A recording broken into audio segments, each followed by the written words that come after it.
Hello friends, आपका स्वागत है टेल टाइम्स पर। चलिए शुरू करते हैं आज की कहानी rebirth of sweet angel episode 12। सुहानी बेटा, हम सच कह रहे हैं, हमने ऐसा कुछ नहीं किया। किसी ने भड़काया है तुम्हें हमारे खिलाफ। हमने ऐसा कुछ नहीं किया। तुम जो सोच रही हो वो गलत है। हमने कुछ नहीं किया। जाह्नवी जी के सामने बैठा शख्स कोई और नहीं, सुहानी ही थी। माइकल ने सुहानी को जब बताया था कि कियारा के किडनैप करने के पीछे किसी और का नहीं बल्कि जाह्नवी जी का ही हाथ है, उसी वक्त सुहानी ने माइकल के साथ मिलकर जाह्नवी जी को गायब करवा लिया था। वो अब तक उनकी कैद में ही थी। सुहानी चाहती तो उसी वक्त गयती जी को मरवा सकती थी, लेकिन उसके ऐसा करने पर वो जाह्नवी जी को उनके किए की वो सजा देती जो उनके किए हुए काम की बहुत छोटी सजा उन्हें देती जो उसे मंजूर नहीं था। माइकल ने सुहानी को उसके और कियारा का नाम लेकर जाह्नवी जी ही नहीं ऋषभ के पापा किशोर जी को डराया था, और अपनी पोती की जान के खातिर वो जाह्नवी जी की बात मान भी रहे थे। बिना अपनी और अपने परिवार की फिक्र किए उन्होंने कियारा के लिए सबसे अपना रिश्ता ही तोड़ दिया। सिर्फ कियारा की सलामती के लिए उन्होंने अपने बच्चों की नज़रों में गुनहगार बन गए थे, अपनी पत्नी से दूर हो गए थे। दादाजी की नाराजगी तक सही, लेकिन फिर भी कियारा की सलामती के लिए वो चुप रहे और चुपचाप सब बर्दाश्त करते चले गए। किसी को भी अपनी परेशानी के बारे में बिना कुछ कहे सब सहते चले गए। लेकिन इसके उल्टा जाह्नवी जी को कियारा की बिल्कुल भी परवाह नहीं। सुहानी ने कहा, ओ इसलिए आप अब तक उन्हें मेरी और कियारा की और यह सच्चाई अब उनके सामने खड़े इंसान को भी पता थी, और वो उसकी सजा दिए बिना शांत नहीं बैठा जा सकता था। मैंने अपने हाथ में पड़े हुए बंदूक को जाह्नवी जी पर डांटे हुए कहा, आपको पता है जब अपने बच्चों पर बात आती है तो माँ के दिल पर क्या बिताती है। जाह्नवी जी एक बार तो सुहाने के द्वारा चलाई गई बुलेट से बस गई थी, लेकिन अब फिर से सुभान अल्लाह उनके सर पर बंदूक तान दी थी। सुहानी जाह्नवी जी से कहा, आपको सूट करना मतलब आपको बहुत छोटी सजा देना। आपके मरने के बाद तो कभी किसी को पता ही नहीं चलेगा कि जब किसी के बच्चों पर वार करते हैं तो उसकी कीमत उन्हें कैसे छुपानी पड़ती है। आपने मेरी बेटी पर वार किया था ना, चलिए फिर आपका गेम आपके साथ ही दोहराया जाता है। सुहाने की बात सुनकर 4 बजे काफी डर गई, वजह से समझ गई थी कि सुहाने का इशारा किशोर है। गायत्री जी ने डरते हुए कहा, प्लीज बेटा ऐसा कुछ भी मत करना, हमसे जो भी हुआ वो गलती से हुआ था। हम आगे से कभी भी तुम्हारी बेटी परिवार या करना तो दूर की बात है, हम उसके आसपास भी नहीं भटकेंगे, प्लीज हमें माफ कर दो। शिवानी ने गायत्री जी की और अपने साथ नजरों को थोड़ा नर्म करते हुए कहा, चलिए आंटी आपको माफ किया, कहकर सुहानी वहां से जाने लगी। जाह्नवी जी ने गहरी सांस ली और अपने जिंदगी की खीर बनाने लगे। सुहानी ने पलटकर जाह्नवी जी को देखा और उनसे कहा, मैंने सुना है आपकी बेटी आपसे मिलने दिल्ली आ रही है, आप मिलने नहीं जाएंगे अपनी बेटी से। कहकर सुहानी ने अपने गार्ड को सारा किया कि वो जाह्नवी जी को खोल दे और यहाँ से बाहर भेज दे। जाह्नवी चीजों पिछले कितने दिनों से यहाँ से निकलने की अपनी पूरी कोशिश कर रही थी, अचानक से उनके हाथों से रस्सियां खोल दी गई थी। लेकिन आज भागने की जगह गायत्री जी ने जाकर सुहाने के पैर पकड़ लिए। जाह्नवी जी गोस्वामी के पास आता हुआ देखकर सभी गाने एक बार फिर से जाह्नवी जी के सर पर गोली दान दे। शिवानी ने एक नज़र अपने पैरों में पड़ी हुई जाह्नवी जी को देखा और फिर हाथ दिखाकर अपने गार्ड को गन वापस लेने के लिए कहा। जाह्नवी जी ने सुहाने के पैर पकड़ते हुए कहा, मुझे माफ कर दो, मुझसे गलती हो गई, मैं तुमसे वादा करती हूँ मैं आगे से ऐसा कुछ भी नहीं करूँगी। मैं इंडिया छोड़कर हमेशा हमेशा के लिए वापस चले जाऊंगी, लेकिन प्लीज़ तुम मेरी बेटी को कुछ भी मत करना। मेरी जिंदगी में मेरी बेटी के अलावा मेरा कोई भी नहीं है, अगर से कुछ हो गया तो मैं जी नहीं पाऊंगी। सुहानी जी की बात सुनकर उनसे कहा, आप कहाँ अकेली हैं, इस दुनिया में भरा पूरा परिवार तो है आपके पास, आपकी बेटी तो आपके लिए सोने पर सुहागा है। एक भरा हुआ परिवार होने के साथ साथ आपके पास एक बेटी भी है, इससे ज्यादा किस्मत और क्या देगी आपको। और आप अभी भी मरने मरने की बात कर रही हैं। क्या आप भूल चुके हैं कि आपका एक बेटा भी है और उसका एक पूरा परिवार भी। सुहाने की बात सुनकर जाह्नवी जैन ने सुहाने के पैरों पर अपनी पकड़ और भी कसतई और उसके पैरों में गिड़गिड़ाते हुए कहा, तुम्हें हमारे किए की सजा देनी है तो तुम हमारे जो करना है वो करो, लेकिन हमारी बेटी को कुछ भी मत करना। वो मासूम है, उसका इन सब में कोई भी हाथ नहीं है, इसलिए तुम मुझे जाने दो। तुम्हें जो भी सजा देनी है तो मुझे वह दे दो, मैं ऐसे ऐसे तुम्हारी हर सदस्य स्वीकार करने को तैयार हूँ। ऋषभ आर्यन एक मशहूर बिजनेसमैन था। वो चाहता तो सारी दुनिया को अपने कदमों में झुक सकता था, लेकिन आज वो अपने प्यार की वजह से उसके कदमों में भी झुकने को तैयार था। ऋषभ अपने केबिन में बैठकर कुछ इम्पोर्टेंट फाइल पढ़ रहा था। ऋषभ को हॉस्पिटल से डिस्चार्ज को तो नहीं मिला था, लेकिन अपनी जिद के चलते वो वहां नहीं रुका और आज वो अपने डिपार्टमेंट से जुड़े कुछ लोगों मॉर्निंग डांट लगा रहा था कि एक अनजाने इंसान के साथ। इसलिए सुहाई को उसके पास जाने से रोकने के लिए उसके पास एक ही रास्ता बचा था। सुहानी की बात सुनकर जाह्नवी जी ने सुहानी के पैरों पर अपनी पकड़ और भी कस दी और उसके पैरों में गिड़गिड़ाते हुए कहा, तुम्हें हमारी किए की सजा देनी है तो तुम हमारे साथ जो करना है वो करो, लेकिन हमारी बेटी को कुछ भी मत करना। वो मासूम है, उसका इन सब में कोई भी हाथ नहीं है, इसलिए तुम उसे जाने दो। तुम्हें जो भी सजा देनी है तो मुझे वह दे दो, मैं ऐसे ऐसे तुम्हारी हर सजा स्वीकार करने को तैयार हूँ। ऋषभ आर्यन एक मशहूर बिजनेसमैन था। वो चाहता तो सारी दुनिया को अपने कदमों में झुका सकता था, लेकिन आज वो अपने प्यार की वजह से उसके कदमों में भी झुकने को तैयार था। ऋषभ अपने केबिन में बैठकर कुछ इम्पोर्टेंट फाइल पढ़ रहा था। ऋषभ को हॉस्पिटल से डिस्चार्ज तो नहीं मिला था, लेकिन अपनी जिद के चलते वो वहां नहीं रुका और आज वो अपने डिपार्टमेंट से जुड़े कुछ लोगों को मॉर्निंग में डांट लगा रहा था, क्योंकि ऋषभ ने उन्हें कुछ काम सौंप था जो वो पूरा नहीं कर पाए थे और यह चीज़ ऋषभ को बिल्कुल भी पसंद नहीं थी कि कोई उसके ऑर्डर को फॉलो ना करे और उसे कंप्लीट ना करे। सुबह से ही ऋषभ के ऑफिस में शून्य की तरह सन्नाटा छाया हुआ था, क्योंकि आज काफी वक्त बाद ऋषभ अपने कोल्ड लुक में ऑफिस आया था, जिसे देखकर ही सबका गला सूख रहा था। इसलिए पूरे ऑफिस में सन्नाटा छाया हुआ था। ऋषभ अपने एम्प्लॉय को डांट ही रहा था कि रमन उसके पास दौड़ता हुआ आया और उसके कान में कुछ कहा और फिर साइड जाकर खड़ा हो गया। रमन की बात सुनने के बाद ऋषभ ने उसे अपनी ठंडी आंखों से घूरा और रमन बेचारा चुपचाप सर झुका के खड़ा हो गया। ऋषभ वहां से अपने एम्प्लॉय को बीच में ही छोड़कर अपने ऑफिस की तरफ तेजी से चलकर चला गया। ऋषभ के जाने के बाद सभी ने अपनी रोक के रखी हुई सांस को छोड़ा और मायूस नजर से रमन को देखने लग गए, क्योंकि अब वो जानते थे कि उनके बॉस अब रमन की बैंड बजाएंगे। वो तो बच गए, लेकिन अब ऋषभ रमन को नहीं छोड़ने वाला। सुहानी के कहने पर चार्ली एलेन की सारी इन्फॉर्मेशन निकाल के ले आया था, जिसकी रिपोर्ट उसने अभी अभी क्रिश को थमाई थी। क्रिश उस रिपोर्ट की हर एक डिटेल को गंभीर होकर पढ़ रहा था। तभी उसके कानों में कुछ जानी पहचानी आवाज आई जो किसी से लड़ रही थी। क्रिश ने घूर कर चार्ली को देखा तो वो सॉरी सर बोलकर तुरंत उस तरफ भाग गया जहां से यह आवाज आ रही थी। चार्ली ने बाहर आकर देखा तो उसकी आंखें बाहर आने को हो गई। जिस लड़की डिटेल उसके बॉस ने मांगी थी और उनके कहे अनुसार चार्ली वो डिटेल लेकर भी आया था, और जिन्हें अभी क्रिश बड़े ध्यान से पढ़ रहा था। वो लड़की उनके दरवाजे पर खड़ी थी और कैब वाले से बहस कर रही थी। क्रिश तो सिर्फ उसकी डिटेल लेने गया था, लेकिन यहाँ तो वो लड़की साक्षात उनके सामने खड़ी थी। चार्ली ने फिर से अपनी आंखें खोल और 4 बारों से देखा तो उसे यकीन हुआ कि वो जो देख रहा है वो कोई इल्यूशन नहीं बल्कि हकीकत है। चार्ली हो गए हुए काफी देर हो गई थी, लेकिन अभी तक वो लौटकर नहीं आया था, इसलिए उसे देखने क्रिस भी बाहर चला आया।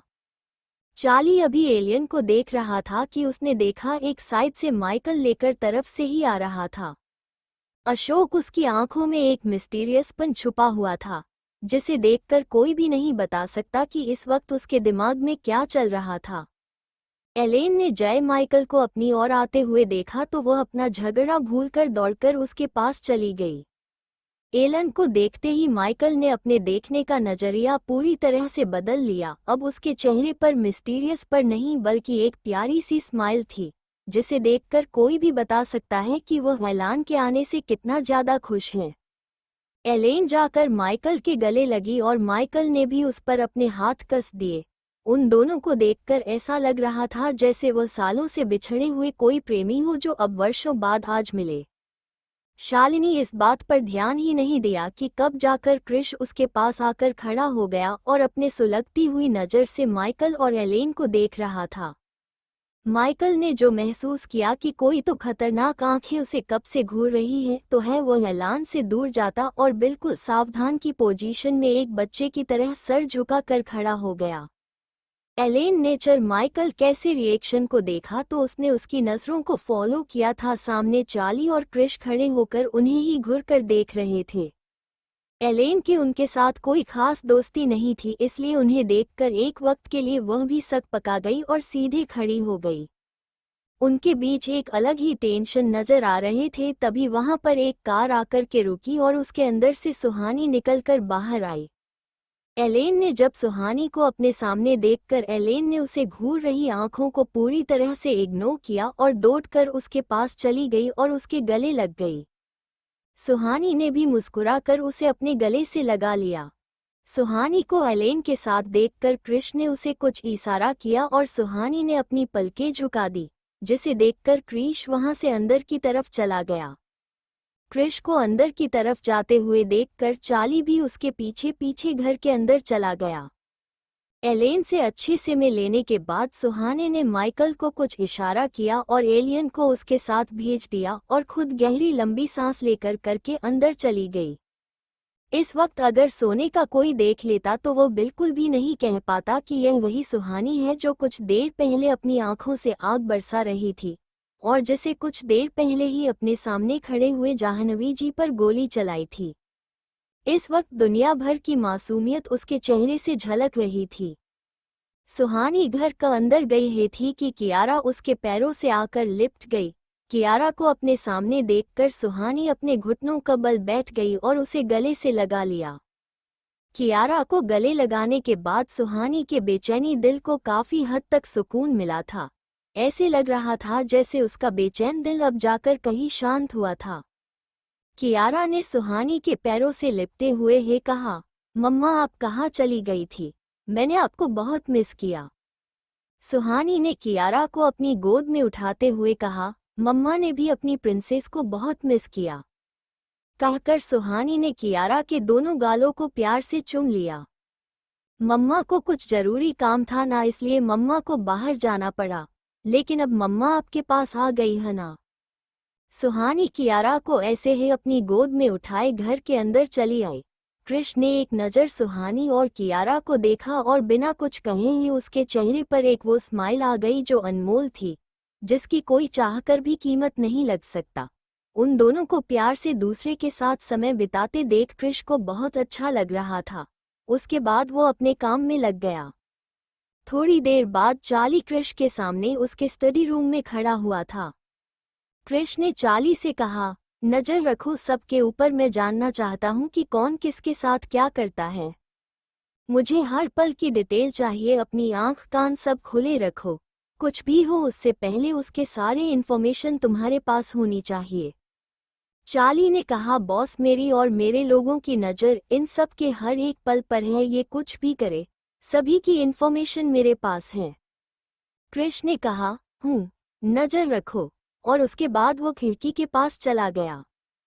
क्रिश को बिजी पाकर चार्ली भी वहां से उसे अकेला छोड़कर बाहर की तरफ चला गया। क्रिश खिड़की के बाहर देख रहा था, वह अपने ही सोच में गुम था।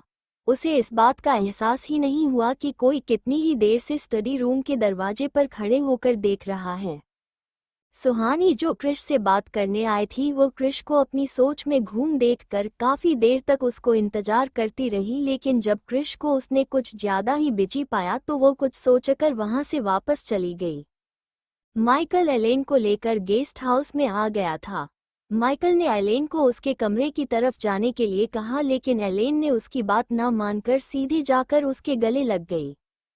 माइकल एक पल के लिए तो एलेन के इस रिएक्शन से चौंक हो गया। उसका मन किया कि वह भी अपनी बाहें एलेन पर कस दे, उसे सारी दुनिया की नज़रों से छुपा ले, लेकिन फिर कुछ याद करते हुए उसकी आंखें कठोर हो गई। उसने खुद को मजबूत करते हुए उसने एलेन को खुद से दूर किया और अपनी जलती हुई निगाहों से उसे घूरने लग गया। एलेन ने माइकल का ऐसा रिएक्शन पाकर अपनी गर्दन झुका ली। कुछ पल के लिए एलेन को लगने लगा था कि शायद माइकल भी उससे प्यार करता है, लेकिन माइकल तो माइकल था। उसने एलेन का दिल तोड़ने से पहले एक बार भी नहीं सोचा और उसे खुद से दूर झटक दिया। माइकल की जलती हुई निगाहें खुद पर पाकर एलेन ने उसे सॉरी कहा और चुपचाप अपने कमरे की तरफ चली गई। एलेन के इस तरह से चले जाना माइकल के दिल में बेचैनी मचा रहा था। वो उसे दुखी नहीं करना चाहता था, लेकिन वो खुद के हाथों मजबूर था। एलेन को इस तरह से दुखी करना उसे खुद ही अंदर कचोड़ रहा था और गुस्से में आकर उसने दीवार पर अपना हाथ मारा। दीवार पर जोर से हाथ मारने की वजह से उस दीवार को तो कुछ नहीं हुआ, लेकिन माइकल के हाथ में चोट जरूर लग गई। अपने हाथ की चोट की परवाह किए बिना वो वहां से चला गया। माइकल वहां से सीधा गार्डन की तरफ आ गया, जहां पहले से ही सुहानी उसका इंतजार कर रहे थे। सुहानी को अपने सामने देखकर माइकल ने थोड़ा रूडली उससे पूछा, आपने उसे यहाँ क्यों बुलाया है? जो कुछ भी हुआ है उसमें उसकी कोई गलती नहीं है, ये बात आप जानती हैं, फिर भी आप उसे इन सब में इन्वॉल्व कर रही हैं। माइकल की बात सुनकर सुहानी उसकी तरफ पलट गई। सुहानी ने माइकल से कहा, मैं जानती हूँ तुम उससे प्यार करने लगे हो। सुहानी के मुंह से यह सुनकर कि वो एलेन से प्यार करने लगा है, माइकल ने थोड़े गुस्से में कहा, मैं उससे कोई प्यार नहीं करता और ना ही कभी मैं उससे प्यार कर पाऊंगा, ये बात आप अच्छे से जानती हैं। सुहानी ने माइकल को गुस्से में देखकर कहा, प्यार नहीं करते फिर भी तुम्हें उसकी फिक्र है? क्या बात है? क्या तुम भूल रहे हो कि वो कौन है? उसकी इनोसेंस की वजह से कितना कुछ हुआ है, वह सब तुम एक पल में भूल गए क्योंकि तुम उसे तकलीफ में नहीं देखना चाहते। और तुम कहते हो तुम मुझसे प्यार नहीं करते, लेकिन बचपन के प्यार को भूल पाना इतना भी आसान नहीं होता। माइकल, मैं तुम्हें यह नहीं कहूंगी कि तुम उससे प्यार ना करो, उसकी परवाह न करो, लेकिन एक बात हमेशा याद रखना, प्यार जिंदगी में सिर्फ और सिर्फ बर्बादी लेकर आता है। मैंने आज तक किसी को प्यार में आबाद होते हुए नहीं देखा। प्यार के नाम पर लोग अपने ही लोगों की जान ले लेते हैं और इसकी गवाह तुम्हारे सामने खड़ी है। तुमने खुद ये बात महसूस की है, उसके बाद भी तुम ये कहना चाहोगे तुम उससे प्यार नहीं करते, तो इस बारे में मैं तुमसे कोई बात नहीं करूंगी। लेकिन एक बात मेरी कान खोल कर सुन लो, आज तक मैं तुम्हारे और उसके बीच में कुछ भी नहीं कहा, क्योंकि अब तक वो सिर्फ और सिर्फ तुम्हारा गुनहगार थी। लेकिन इस बार उसने मेरी बेटी को अपना शिकार बनाने की कोशिश की है, और यह बात तुम अच्छे से जानते हो कि कियार पर कोई आंख उठाकर भी देखिए, यह बात मुझे बर्दाश्त नहीं है। उसने तो कियारा को मोहरा बनाकर उसकी जान लेने की कोशिश की है, उसे माफ करने की बात तो तुम भूल ही जाना। उसे उसके किए की सजा तो मिलकर रहेगी, तुम चाह कर भी उसे इन सब से तो नहीं बचा सकते। सब कुछ जानते हुए भी तुमने उसका साथ देना चाहा तो तुम मुझे अपने सामने खड़ा पाओगे। तुम अपनों के साथ किए हुए उसके गुनाहों को एक बार भूल भी सकते हो, लेकिन मेरे साथ ऐसा नहीं है। मैं अपनों को नुकसान पहुंचाने वाले को कभी नहीं बकसती और ना ही उनकी जिंदगी नर्क बनाने में मुझे कोई शिकायत है। सुहानी की आंखों में गुस्सा सा और नफरत देखकर माइकल समझ चुका था कि उसके समझाने का कोई फायदा नहीं। बात अब उसके हाथों से निकल चुकी है। वह चाहकर भी एलेन न कोई सुहानी के कहर से नहीं बचा सकता। इस वक्त सुहानी से एलन को कोई बचा सकता है तो सिर्फ और सिर्फ एलेन खुद है। अगर वह आगे से आकर अपना किया कन्फेस कर ले तो शायद सुहानी उसे बख्श भी दे, लेकिन माइकल ये बात भी अच्छे से जानता था कि एलन कभी भी अपनी किए को एक्सेप्ट नहीं करेगी।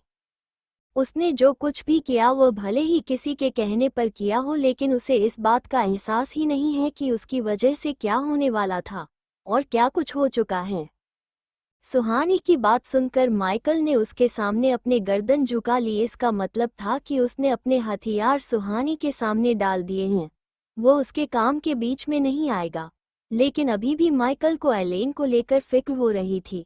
उसे डर था कि कहीं सुहाने एलेन को कोई खतरनाक सजना ना दे दे। एलेन, जो माइकल के रूड बिहेव की वजह से उदास हो गई थी, वो अपने रूम में चली गई। अपने कमरे में आकर एलेन ने अपने कमरे के अच्छे से तलाशी ली। जब उसे यकीन हो गया कि वहां पर कुछ भी नहीं है, तब उसने अपना बैग खोला और उसके अंदर से अपना फ़ोन बाहर निकाला। उसने जब अपना फ़ोन चेक किया तो उसके अंदर एक नोटिफिकेशन आया हुआ था। उसे नोटिफिकेशन को देखकर एलेन ने तुरंत किसी को कॉल लगा दिया। सामने से कॉल अटेंड होते ही आवाज़ आए, क्या तुम अपने मिशन को कंप्लीट करने के लिए तैयार हो? एलेन ने कहा, हम पूरी तरह से तैयार हैं, हमें बस मौके की तलाश रहेगी, मौका मिलते ही हम अपना काम कंप्लीट करके यहाँ से निकल जाएंगे। एलेन का कॉन्फिडेंस देखकर सामने से फिर से आवाज आई, हम जानते हैं तुम ये काम कंप्लीट करके ही लौटोगी, हमें तुम पर प्राउड है, लेकिन चौंकना रहना क्योंकि शायद उन लोगों को तुम पर शक हो चुका है। एलेन ने कहा, जी, और फ़ोन कट करके उसे फिर से साइलेंट पर रखे अपने बैग में रख लिया। फ़ोन पर बात करने के बाद जैसे ही एम पीछे की तरफ मुड़ी, उसके पीछे माइकल खड़ा हुआ था। माइकल को अपने पीछे देखकर एलेन एक पल के लिए घबरा गई, उसे लगा कि कहीं माइकल ने उसकी सारी बात सुन तो नहीं ली। अगर ऐसा हुआ तो ये लोग उसे नहीं छोड़ेंगे। एलेन को घबराया हुआ देखकर माइक ने पूछा, क्या हुआ, किससे बात कर रही थी तुम और इतनी घबराई हुई कैसे लग रही हो? एलेन ने अपने माथे का पसीना पोंछते हुए कहा, मैं कहाँ घबराई थी, मैं तो बिल्कुल ठीक हूँ। तुम यहाँ क्या कर रहे हो? बिना बताए किसी के कमरे में आना गलत है, ये बात तुम जानते नहीं हो क्या? एलेन की बात सुनकर माइकल समझ चुका था कि वो बात घुमाने की कोशिश कर रही है, इसलिए उसने स्ट्रिक्टली पूछा, मैंने पूछा किससे बात कर रही थी तुम? एलेन ने हकलाते हुए कहा, मैं मॉम से बात कर रही थी, उन्हें फिक्र हो रही थी ना मेरी, इसलिए मैं उसे बता रही थी कि मैं यहाँ पहुँच गई हूँ। एलेन के मुंह से साफ झूठ सुनकर माइकल को उस पर काफ़ी गुस्सा आ रहा था। लेकिन इस वक्त माइकल ने एलेन के सामने कुछ भी जाहिर करने से खुद को रोक लिया। उसे एक एक करके सुहानी की कहीं भी सारी बातें रिवर्स मोड में सुनाई देने लगी। प्यार एक खूबसूरत धोखा है, प्यार करने वाले आज तक कोई आबाद नहीं हुआ, प्यार में तो लोग अपनों की ही जान ले लेते हैं। माइकल ये बात अच्छे से जानता था, एलेन झूठ बोल रही है। वो अपनी मॉम से बात नहीं कर रही थी, वो किसी और से बात कर रही थी। हालांकि वो कमरे में तब आया था जब एलन ने फ़ोन रख दिया था और वो कुछ भी सुन नहीं पाया, लेकिन फिर भी वो वैसे प्रिटेंड कर रहा था जैसे मैं सब कुछ सुन चुका है और यह सब एलेन के मुंह से सच सुनना चाहता है। एलेन से सच बताने की जगह उसके मुंह पर से झूठ बोल रही थी और यही बात सोचकर उसे एलेन पर काफ़ी गुस्सा आ रहा था। उसे समझ नहीं आ रहा था कि यह बेवकूफ़ लड़की क्यों अपनी ज़िंदगी को जोखिम में डालने की कोशिश कर रही है। वो उसे कितना ही बचने की कोशिश कर ले, लेकिन जब तक एलेन को ये समझ नहीं आएगा कि वो क्या करने जा रही है, तब तक वो उसे नहीं बचा सकता। एलन जब खुद मौत के मुंह में आकर अपना षड्यंत्र रचना चाहे तो फिर माइकल उसे कितनी ही बार बचा सकता है। एलेन को एक बार खुद के सामने फिर से नाटक करते थे कई, इस बार माइकल ने मुंह मोड़ लिया। माइकल ने डिसाइड कर लिया था कि इस बार वो सुहानी और एलेन के बीच नहीं आएगा और इस बार एलेन को उसके किए की सजा मिलने देगा। ऋषभ अपने ऑफिस में इधर से उधर चक्कर काट रहा था। तभी रमन धंधनाता हुआ उसके केबिन में आया। उसने ऋषभ को जब गुस्से में देखा तो एक बार के लिए अपना सलाइवा घटक दिया। उसे समझ नहीं आ रहा था कि जो इन्फॉर्मेशन वो अपने बॉस को देने आया था वो उसे देनी चाहिए या नहीं, क्योंकि इस वक्त उसके बॉस का मूड बिल्कुल भी अच्छा नहीं नजर आ रहा था। ऋषभ ने जब रमन को बिना नॉक किए हुए अंदर आते देखा तो उस पर चिढ़ते हुए कहा, क्या तुम अपने मैनर्स भूल गए हो? क्या तुम्हें भी मुझे फिर से बताना पड़ेगा कि तुम बिन नॉक किए मेरे केबिन में नहीं आ सकते? ऋषभ की बात सुनकर रमन ने अपने गर्दन झुका ली और कहा, सॉरी बॉस, मैं आना तो नहीं चाहता था लेकिन कुछ इम्पोर्टेंट बात थी, इसलिए उसे इंतजार नहीं हुआ और मैं सीधा आपके केबिन में चलाया। ऋषभ ने जब रमन की बात सुनी तो उसे घूर कर देखा और उससे कहा, कहो क्या बात है जो तुमसे नोक करने तक का वक्त नहीं मिला? रमन ने हिम्मत करते हुए ऋषभ को बताया, बॉस, जाह्नवी मैडम का कुछ पता नहीं चल पा रहा है। ऋषभ ने जब रमन के मुंह से जाह्नवी जी का नाम सुना तो उसके कान खड़े हो गए। हालांकि वह उनसे नफरत करता था लेकिन फिर भी उसे जानना था कि रमन उनके के बारे में क्या खबर लेकर आया है। रमन की बात सुनकर भी जब ऋषभ चुप रहा तो इससे रमन की थोड़ी सी हिम्मत बढ़ गई और उसने आगे अपनी बात खत्म करते हुए ऋषभ से कहा, बॉस जाह्नवी मैडम आपके एक्सीडेंट की रात से ही गायब हैं। हमने उनके बारे में पता करने की पूरी कोशिश की लेकिन हमें सिर्फ इतना ही पता चल पाया है कि कुछ लोग उनके गाड़ी को जबरन रोका और उन्हें जबरदस्ती अपने साथ लेकर चले गए। क्योंकि जाह्नवी मैडम का किडनैप एक सुनसान एरिया से हुआ था तो इस बारे में पुलिस में अभी तक उन्हें नहीं ढूंढ पाई है। ऋषभ ने जब रमन की ओर से पुलिस का नाम सुना तो उसने रमन से पूछा, पुलिस को कंप्लेंट किसने की? क्योंकि आर्यन फैमिली से तो कोई कंप्लेन कर नहीं सकता तो फिर जाह्नवी जी की मिसिंग कंप्लेन किसने की? रमन ने ऋषभ को बताया, बॉस वो एक्चुअली कंप्लेंट सोनाली जी ने किया है। उनकी कंप्लेंट के बाद से पुलिस जाह्नवी मैडम को ढूंढने की पूरी कोशिश कर रही है लेकिन अभी तक पुलिस उनके बारे में कोई भी इंफॉर्मेशन नहीं जुटा पाई। हमने भी उनके बारे में पूरी छानबीन करने के लिए लोग भेजे थे लेकिन हमें भी नहीं पता कि वो उस वक्त कहाँ है। जहां उनकी गाड़ी बरामद हुई थी वहां पर आसपास के एरिया में काफी सर्च करने के बाद एक आदमी ने बताया कि उसने रात को उसे जगह से कुछ लोगों को जाह्नवी जी को ले जाते हुए देखा था। रात के वक्त अंधेरा ज्यादा होने की वजह से वो इस गाड़ी के नंबर और उन लोगों के चेहरे तो नहीं देख पाया लेकिन किडनैप होते हुए देखा था। लेकिन वो खुद भी इससे काफी डर गया था क्योंकि जिन लोगों ने जाह्नवी मैडम को किडनैप किया था वह काफी ज्यादा खतरनाक लग रहे थे, इसलिए उसने किसी को कुछ नहीं कहा और चुपचाप वहां से चला गया। ऋषभ को जाह्नवी जी की से कोई हमदर्दी नहीं थी लेकिन फिर भी उसके दिल में जाह्नवी जी के बारे में सुनकर एक अलग सा डर पैदा हो गया था। जाह्नवी जी ने भले ही ऋषभ को बचपन में ही छोड़ दिया हो लेकिन फिर भी वह थी तो उसकी बायोलॉजिकल मदर ही उनके बारे में कुछ भी गलत सुनते ही ऋषभ के दिल में भी ठेस पहुंचती थी। ऋषभ ने अब तक न जाने कितनी है बार जाह्नवी जी की बेइज्जती की होगी लेकिन फिर भी उसने आज तक जाह्नवी जी के साथ कुछ भी गलत नहीं किया। इसे गायत्री जी की परवरिश कह सकते हैं। ये जाह्नवी जी के द्वारा ऋषभ के साथ बचपन में इतना बड़ा धोखा करने के बाद फिर भी उसने आज तक उन्हें कुछ भी नहीं किया था और चुपचाप उन्हें बर्दाश्त किया जा रहा था। ऋषभ ने रमन से कहा, उन्हें किडनैप कौन कर सकता है? यहाँ पर उन्हें कौन जानता? उनका कौन दुश्मन हो सकता है? क्या तुम्हें इस बारे में कोई भी इंफॉर्मेशन है? रमन ने कहा, बॉस जब से मैडम इंडिया वापस आए हैं तब से वह आर्यन फैमिली के अलावा किसी से भी नहीं मिली।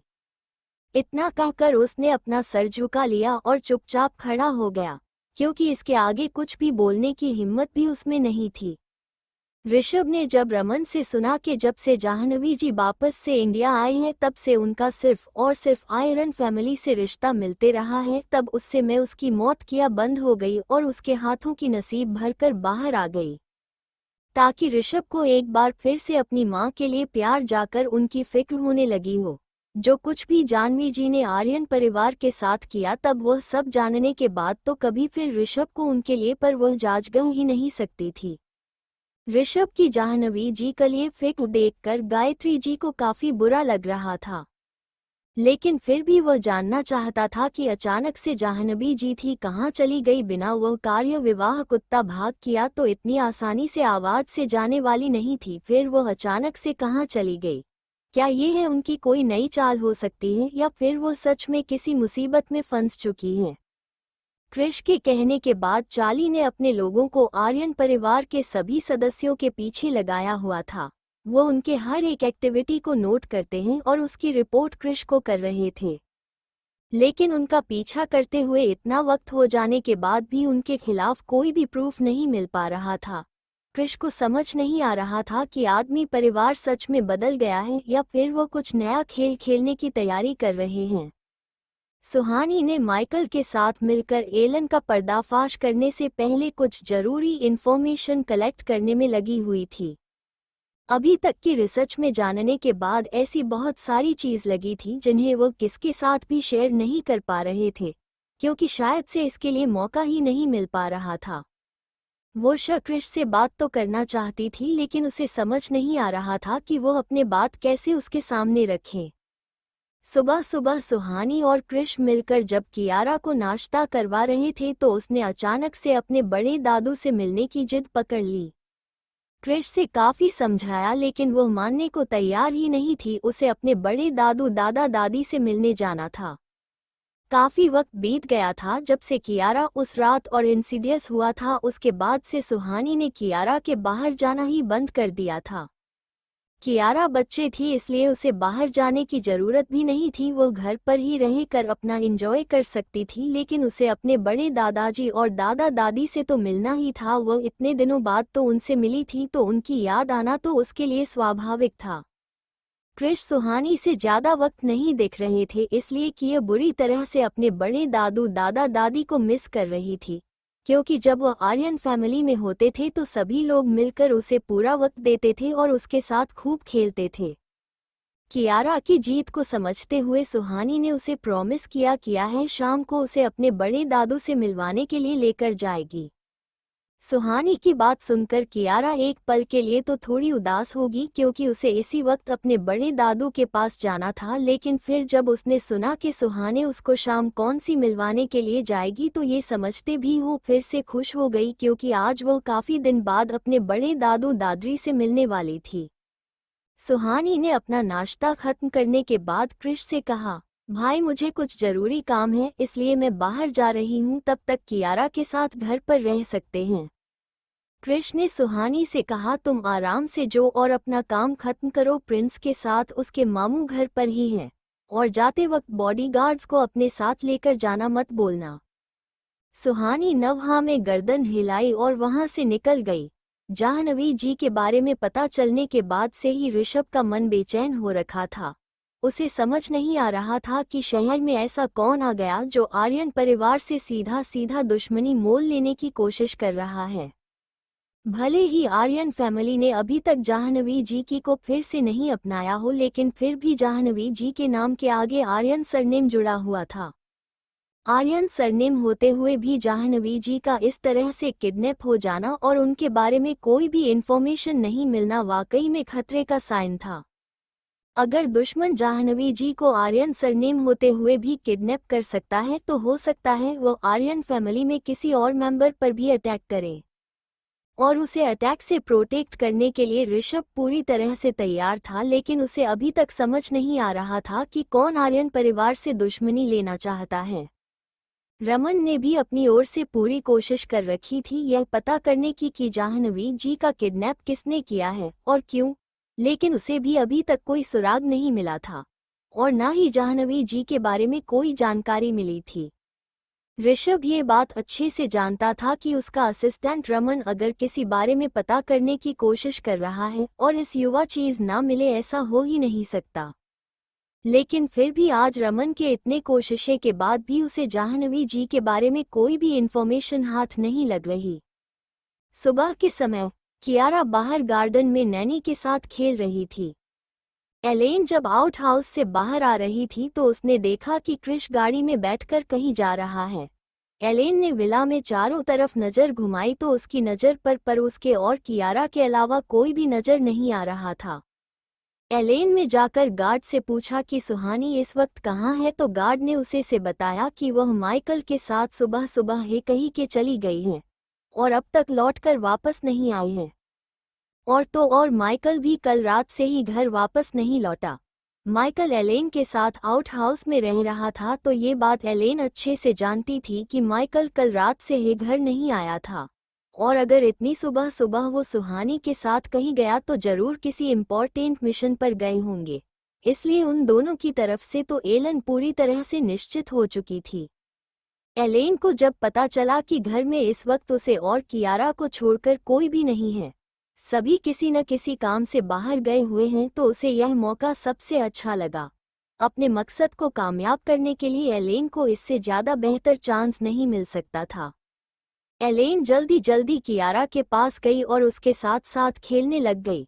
कियारा की नैनी जो काफ़ी उम्रदराज महिला थी वह भी अब तक कियारा के साथ खेल खेल कर थक गई थी, इसलिए उसने जब देखा कि एलेन इसी घर में रहती है और वह कियारा के साथ खेलने में कंफर्टेबल है तो उन्होंने उसे कियारा के साथ खेलने के लिए अलाउ कर दिया और खुद जाकर बेंच कर बैठ गई। एलेन को तो जैसे इसी मौके के इंतजार था, उसने कियारा के साथ कुछ प्लानिंग किया और कियारा के साथ खेलने में बिजी हो गई। खेलते खेलते ही एलेन और कियारा ने डिसाइड किया कि वो हाइड एंड सीक खेलेंगे। एलेन ने कियारा से कहा कि वह जाकर छुप जाए, वो उसे ढूंढ लेगी। तो कियारा ने भी ठीक वैसे ही किया और जाकर घर के अंदर चली गई और जाकर सुहानी के कमरे में छुप गई। एलेन ने सावधानी से चारों तरफ देखा और पाया कि वहां पर गार्ड के अलावा और कोई भी नहीं है और गार्ड भी घर की पहरेदारी में बिजी हैं।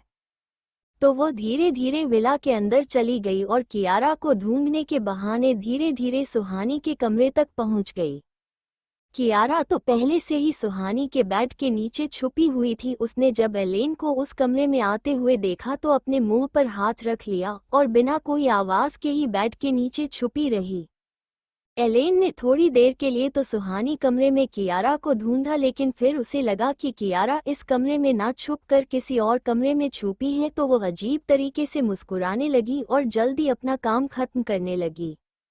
दरअसल अभी थोड़ी देर पहले जब एलेन कियारा को सुहानी के कमरे में ढूंढ रही थी तो वह कियारा को नहीं बल्कि सुहानी को ही उसके कमरे में ढूंढ रही थी, यह कंफर्म करने के लिए कि कहीं यह है उसके लिए कोई ट्रैप तो नहीं है। लेकिन जब वो कंफर्म हो गई कि उसे वहां कोई भी नहीं देख रहा तो वो अपने काम में लग गई। एलेन ने जल्दी से अपने पास छुपा के रखे हुए कुछ डिवाइसेस को सुहानी के कमरे में सावधानी से लगने लग गई। माइकल जब सुहानी के साथ बैठकर एलेन के घर एक हरकत को ध्यान से देख रहा था, उसने जब एलान को ये हरकतें करते हुए देखा तो उसने अपना सर झुका लिया। सुहानी ने तो उससे पहले समझाया था कि एलेन भरोसे लायक इंसान नहीं है, लेकिन फिर भी माइकल एलेन पर भरोसा करना चाहता था। लेकिन अभी अभी उसने जो कुछ भी देखा था उसके बाद उसके पास एलेन न पर भरोसा करने के लिए कोई भी वजह नहीं बची थी। से उसने अपने गर्दन झुका ली थी, जो सुहानी भी अच्छे से समझ रही थी। क्रिस जो सुहाने के करने पर ही विला से बाहर आया था, उससे अब और इंतजार नहीं हुआ क्योंकि गार्ड ने उसे बता दिया था कि एलेन कियारा के साथ खेलते खेलते हुए विला अंदर गई है। क्रिस से जब इंतजार नहीं हुआ तो वह कियारा को देखने के लिए वापस विला लौट आया। हालांकि सुहानी ने उसे बताया था कि एलेन कियारा को कोई नुकसान नहीं पहुंचाएगी, वो कुछ और ही प्लान के साथ विला के अंदर गई है। लेकिन फिर भी क्रिश को कियारा की बहुत फिक्र हो रही थी, इसलिए वो खुद को कंट्रोल नहीं कर पाया और विला लौट आया। फिक्र तो सुहानी को भी कियारा की थी, लेकिन उसके लिए उसने फुल प्रूफ प्लान तैयार किया था। सुहानी ने घर के हर कोने में हिडन कैमरा लगा रखे थे और साथ ही अपने ट्रेन गार्ड को उसने घर में काम करने वाले सर्वेंट की जगह रखा हुआ था, जिससे किसी को भी उन पर शक न हो। क्रिश जब विला के अंदर आया तो गार्ड ने उसे बता दिया था कि कियारा जाकर सुहानी के रूम में छुपी हुई है और एलेन भी उसे ढूंढने के लिए उसी तरफ गई है। क्रिश से और ज्यादा इंतजार नहीं हुआ और वो दौड़ता हुआ सुहानी के कमरे की तरफ चला गया। एलेन कुछ डिवाइस सुहानी के कमरे में लगा रखी थी जिससे उसे वह सुहानी की जासूसी कर सके, लेकिन वह इस बात से बेखबर थी कि कोई उस पर भी नजर रख रहा है। एलेन हाइड डिवाइस छुपाते हुए उसका हाथ एक कोने में जा ही रहा था जहां सुहानी ने पहले से अपनी हिडन डिवाइस लगा रखा था। एलेन का हाथ उसकी डिवाइस को छू भी पाता उससे पहले ही क्रिश के कदमों की आहट एलेन को सुनाई दे गई और उसने झट से अपना हाथ वहां से हटा लिया और कियारा को ढूंढने का नाटक करने लगी। क्रिश ने कमरे में आते ही कियारा आवाज देना शुरू कर दिया, प्रिंसेस, प्रिंस कहाँ है आप? क्रिश की आवाज सुनकर कि कियारा भी बेड के नीचे से निकलकर बाहर आ गई और जल्दी से जाकर क्रिश के पैरों से लिपट गई। क्रिश ने जब कियारा को सही सलामत देखा तो उसकी जान में जान आई। क्रिश की आवाज देने के बाद भी जब कियारा बाहर निकलने कर नहीं आई थी तब एक पल के लिए तो क्रिश को लगा था जैसे उसने कियारा कुछ कर ना दिया हो। क्रिश को अपने सामने देखकर एलेन ऐसे बिहेव करने लगी जैसे वह दोनों तो अभी खेल रही थी, उसके अलावा उसे कुछ भी नहीं पता। क्रिश ने भी इस बात को ज्यादा नहीं खींचा और कियारा को लेकर नीचे आ गया। सुहानी जिसने अभी अभी सब कुछ देखा था जो विला के अंदर हुआ था, उसने क्रिश को कियारा के लिए इतना प्रोटेक्टिव देखा तो उसके मन में वह ख्याल फिर से आने लगे जो हमेशा से ही क्रिश को लेकर उसके दिमाग में आया करते थे। सुहानी ने कुछ सोचकर अपने दिमाग में आ रहे ख्यालों को एक साइड झटक दिया और फिर से अपने काम पर फोकस करने लग गई। सुहानी ने अपने बगल में बैठे माइकल की तरफ ध्यान दिया तो पाया माइकल भी इस वक्त वहां से जा चुका था। माइकल वैसे ही एलेन को लेकर अपनी फीलिंग्स को दबाता आया और कभी भी उसने कन्फेस नहीं किया था कि वो एलेन से प्यार करता है, लेकिन अब एलेन के इस रूप को देखकर उसके अंदर की फीलिंग अब गुस्से में बदल रही थी, जिन्हें वह चाहकर भी सुहानी के सामने एक्सप्रेस नहीं करना चाहता था, इसलिए वो वहां से उठकर चला गया। सुहानी ने जब माइकल की एब्सेंस देखी कि तो उसने खुद से ही कहा, ये दिल के मामले में खराब किस्मत मेरे आसपास के लोगों की ही क्यों है। फिर उसने गहरी सांस लेकर छोड़ी और फिर से अपने काम में लग गई। कृष्णा को बेंगलुरु गए हुए काफी वक्त बीत चुका था, लेकिन अभी तक सुहानी और कृष वापस बेंगलुरु नहीं लौटे थे। हालांकि कृष्णा ने उन्हें बताया था कि सुहानी को वहां पर अपने मेडिकल से रिलेटेड कुछ केस को हैंडल करना है, इसलिए वो कुछ वक्त के लिए वहीं रहेगी। उसके बाद वह बेंगलुरु वापस लौट आएंगे, लेकिन फिर भी प्रिया जी को जब से पता चला था कि सुहानी उस शहर में है जहां उसे अपनी जिंदगी में इतने बड़े धोखे मिले हैं, तो उनका दिल हर वक्त सुहानी और कृष को लेकर घबराता रहता था। वो कैसे तैसे करके खुद को कंट्रोल करके बैठे हुए थे। उन्होंने कई बार सुएस जी से कहा भी कि वह उन्हें दिल्ली जाने के लिए आलव कर दे, क्योंकि वह जाकर देखना चाहती है कि उनके बच्चे सही सलामत तो है ना, उन पर कोई मुसीबत तो नहीं आने वाली। लेकिन घर में सभी लोगों ने उन्हें ऐसे करने से रोक रखा था। वह नहीं चाहते थे कि प्रिया जी भी उनके पास जाए। वहां मौजूद सभी लोग जानते थे कि क्रिस और सुहानी की जिंदगी में अभी बहुत सारी परेशानी आना बाकी है, लेकिन वह चाहते थे कि सुहानी और क्रिश उनका सामना खुद से करें। अगर आज उन्हें प्रोटेक्ट करने के लिए प्रिया जी वहां चली गई तो फिर उन्हें जिंदगी में कभी भी खुद के लिए लड़ना सीख नहीं पाएंगे। जिंदगी में आगे बढ़ाने के लिए अपनी फीलिंग्स के साथ साथ अपने सामने आने वाली हर सिचुएशन से लड़ना भी बहुत जरूरी था। और उसके साथ ही बेंगलुरु में भी कुछ ऐसी सिचुएशन क्रिएट हो चुकी थी जिसे समझने के लिए उन्हें प्रिया जी की जरूरत थी। हालांकि प्रिया जी एक ऑफिशियल डॉक्टर थी, लेकिन उसके अलावा उनका क्रिश की तरह ही इंटरनल अफेयर्स में एक काफी बड़ा रोल था। क्रिश की एब्सेंस में प्रिया जी ही वहां मल्होत्रा परिवार की इंटरनल और एक्सटर्नल अफेयर्स को हैंडल करती थी।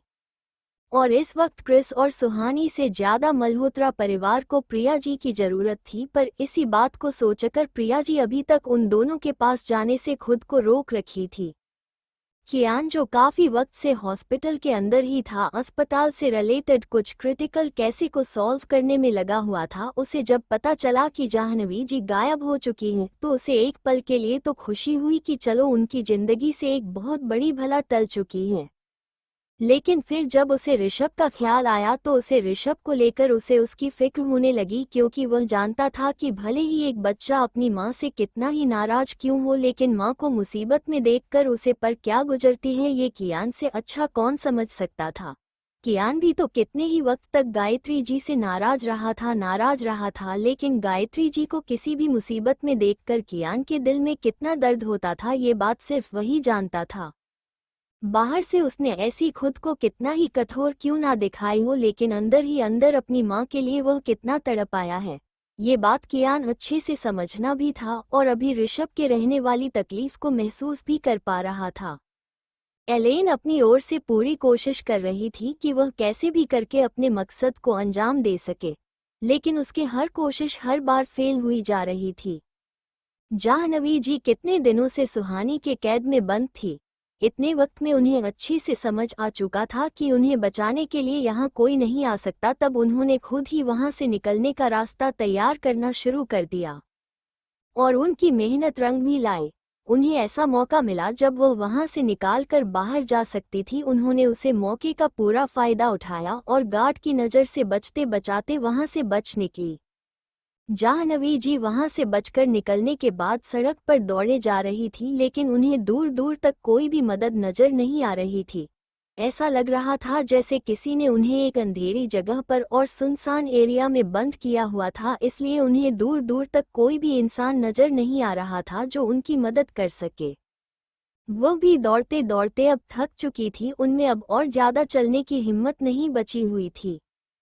उन्हें सड़क के किनारे एक पत्थर दिखाई दिया और वह जाकर उस पर बैठ गई। उन्हें ने वहां बैठे हुए 1 मिनट भी नहीं हुई होगी तभी कुछ कार आकर वहां पर रुकी। कार की आवाज सुनकर उनकी जान में जान आए कि शायद अब कहीं जाकर उन्हें मदद मिल जाए। लेकिन उनकी उम्मीद पर पानी तब फिर गया जब उन कार में से 2 काले कपड़े पहने हुए लोग बाहर आए और आकर जाह्नवी जी के सामने खड़े हो गए। उनमें से एक ने कहा, क्या आंटी आपको अपनी जिंदगी की इतनी ही कीमत है? इतना अच्छा मौका तो मिला था आपके यहाँ से जाने के लिए, आप तो इतनी सी दूर चलने में ही थक गई, बाकी का रास्ता आप कैसे तय करेंगे? जाह्नवी जी ने जब वह आवाज सुनी तो उनकी आंखें थर-थर कांप उठी। इसी साये से तो बचकर निकालने के लिए वह भागी थी और अब फिर वह साया उनके सामने आकर खड़ा हुआ था।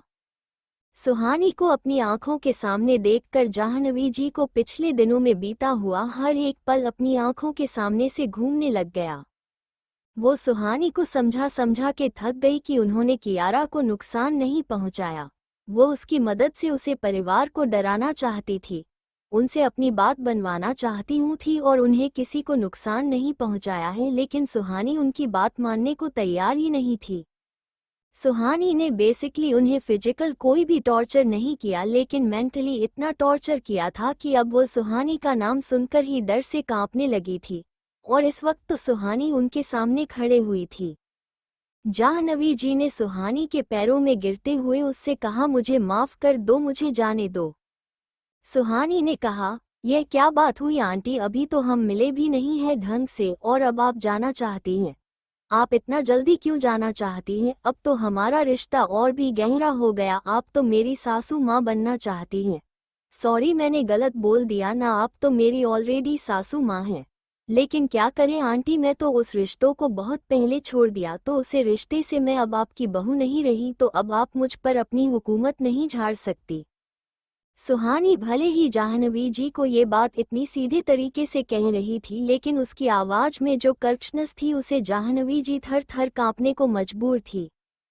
सुहानी तो इस वक्त बस जाह्नवी जी को डरा रही थी, लेकिन कोई था जो इस वक्त भी अपनी जलती हुई निगाहों से सुहानी को घूर रहा था। जब उससे और ज्यादा बर्दाश्त नहीं हुआ तो वो अपनी कार से निकालकर बाहर आई और जाकर सुहानी के सामने खड़े हो गए। उसने सुहानी के सामने अकड़ कर कहा, तुम मेरी मॉम के साथ ये सब नहीं कर सकती। सुहानी ने जब उस आवाज को सुना तो बहुत ही सॉफ्टली उससे कहा, तुम यहाँ क्या कर रही हो? मुझे तो लगा तुम इस वक्त विला में होगी। क्या हुआ, आज तुम्हें जासूसी नहीं करनी मेरी? देखो देखो, आज फिर विला में कोई भी नहीं है, जाओ जाओ आराम से सारी चीजों को अच्छे से छानबीन कर लो, क्या पता तुम्हारे काम की कोई चीज मिल ही जाए।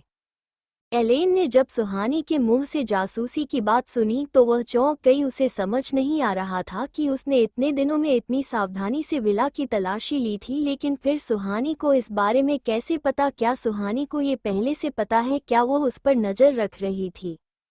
एलेन को चौंकता हुआ देखकर सुहानी ने उसके कंधे पर हाथ रखकर टेप करते हुए कहा, तुम्हें पता है मैंने अपनी जिंदगी में बहुत कम लोगों को अपने आसपास आने की इजाज़त दे रखी है, लेकिन पता नहीं क्यों वो सब मुझे हर बार धोखा देने की कोशिश करते रहते हैं। मैं जितनी कोशिश करती हूँ कि मैं किसी के साथ बुरा ना करूँ, उतना ही लोग मुझे कमज़ोर समझकर मेरे साथ धोखा करने की कोशिश करते हैं। लेकिन कोई बात नहीं, आप बहुत हुआ, अब दुनिया को बताने का वक्त आ गया है कि धोखे की कीमत होती क्या है।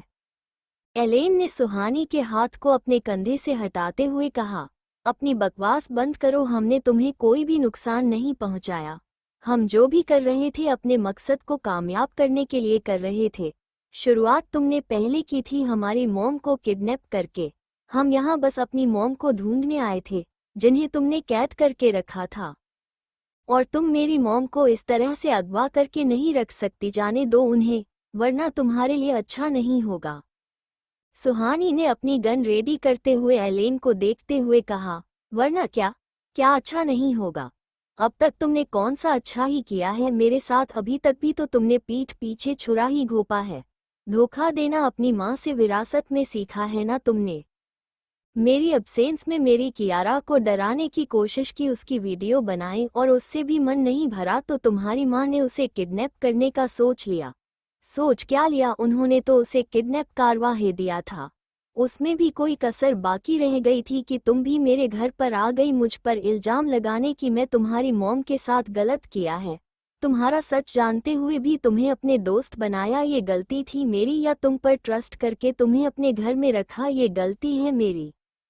इतना सब कुछ करने के बाद तुम क्या सोचकर मेरे सामने खड़ी हुई हो कि तुम मुझे अपनी दोस्ती की दुहाई दोगी और मैं तुम्हें और तुम्हारी माँ को जाने दूंगी। टच टच टच, यही तो गलती कर दी तुमने।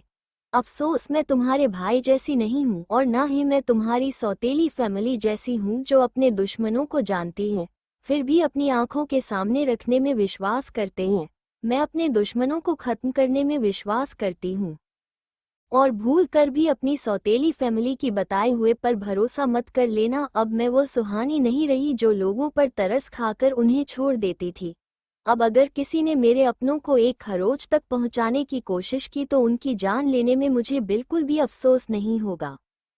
तुमने और तुम्हारी माँ ने तो मेरी बेटी को डराने धमकाने के साथ साथ उसका किडनैप करने की कोशिश की है। तुम लोगों को इतनी आसानी से छोड़ दूं ये सोच भी कैसे लिया तुम लोगों ने। सुहानी की बातें सुनकर एलेन भले ही उसके सामने खुद को मजबूत दिखाने की कोशिश कर रही थी लेकिन अंदर तक वह भी कांप रही थी तो है भी रही थी कि उसे पता था सुहानी भले ही एक बार के लिए उन्हें जाने दे लेकिन अगर यही बात कृष को पता चली तो वह उन्हें मौत के घाट उतारने में एक बार भी नहीं सोचेगा। कृष को इस बात का जरा सा भी अंदाजा हुआ कि किसी ने कियारा को नुकसान पहुंचाने की कोशिश की है तो वह उसकी जिंदगी नर्क बनाने में कोई कसर नहीं छोड़ेगा।